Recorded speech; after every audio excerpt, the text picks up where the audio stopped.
Welcome back. Oh man, it is so great to see you here again for another explainer. I actually want to kick things off today with a massive, high energy congratulations because we are hitting a really major milestone in our 15-day course right now. You've officially made it to day 5. Think about that. That means you are exactly 1/3 of the way through this entire journey to English fluency. Seriously, take a quick second to celebrate that. Consistency is literally the hardest part of language learning, and you're proving right now that you've got exactly what it takes to succeed. So day 4 was all about talking about the past and storytelling, right? Well, today we are completely leveling up your conversational skills. We're moving from just, passing information back and forth to actually connecting with people.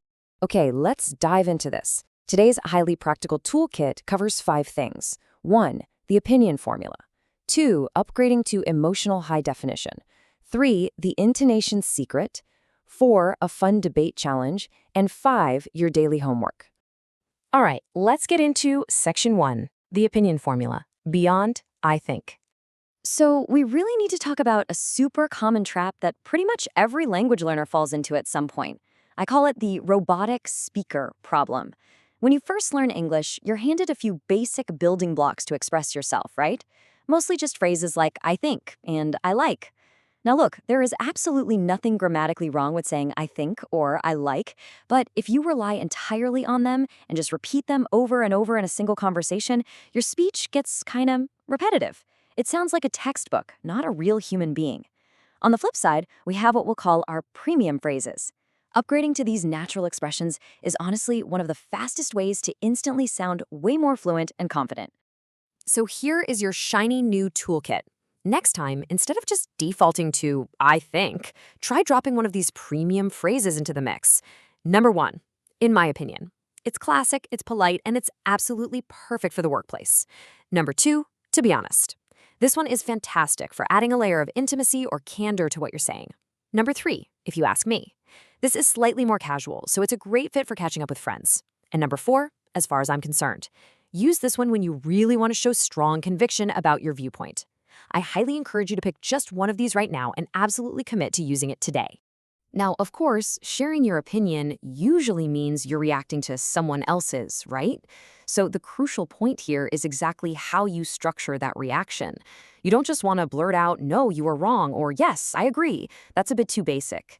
Instead, here's a simple but unbelievably effective 2-step formula. Step 1, acknowledge the other person. Make them feel heard by saying something like, I see your point. Then, step 2, you pivot or agree. If you disagree, pivot with a polite contrast, like, I see your point, but if you agree, validate them. Exactly, I feel the exact same way.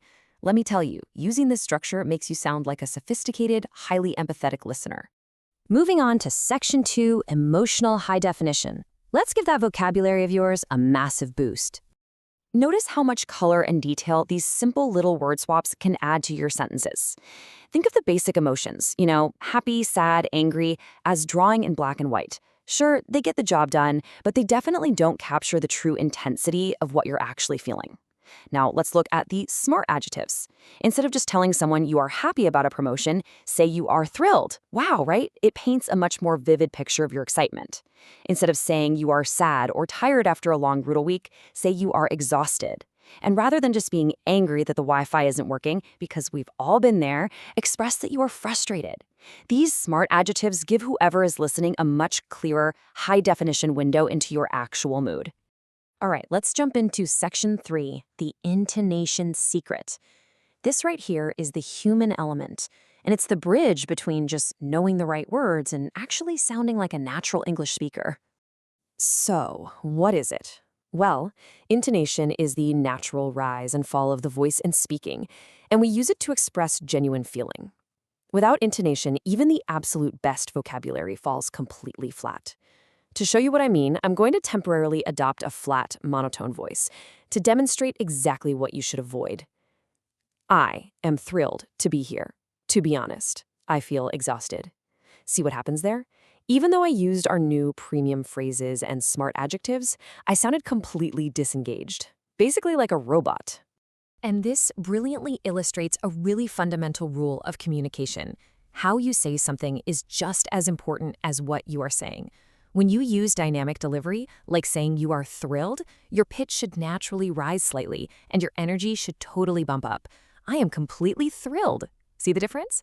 But when you say you are exhausted, your voice should naturally soften and lower a bit to match that heavy feeling. You really have to let the emotion guide the rise and fall of your voice. That is the secret sauce that adds the human element back into your new language. Okay, Section 4, the debate challenge. It is officially time to put everything we've talked about into practice. Here is a classic, super fun debate. What is your stance? Tea or coffee? Right now, wherever you happen to be watching this, I want you to answer this question out loud. But wait, don't just say, I like coffee. Use the formula. Try saying, in my opinion, coffee is much better because. Or maybe, if you ask me, nothing beats a hot cup of tea. Make sure to acknowledge the other side too. I see your point about tea, but to be honest, I'm absolutely exhausted without my morning coffee. I want you to take 60 seconds after this explainer is done to literally speak your argument out loud to the room. And hey, if you really want to push yourself, here is a second, slightly more complex debate scenario for you to tackle. Online education versus campus life. Which one is better? This is such a great opportunity to use premium phrases like, as far as I'm concerned, and smart adjectives like frustrated if you happen to dislike technology, or thrilled if you love learning from home. Argue your point out loud, and remember to use that natural rise and fall in your intonation to really sell it. Which brings us perfectly to Section 5, daily homework.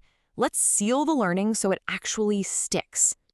Here is your highly actionable assignment for today. It's super simple. First, write down your formal opinion on either the tea versus coffee debate or the online education versus campus life debate.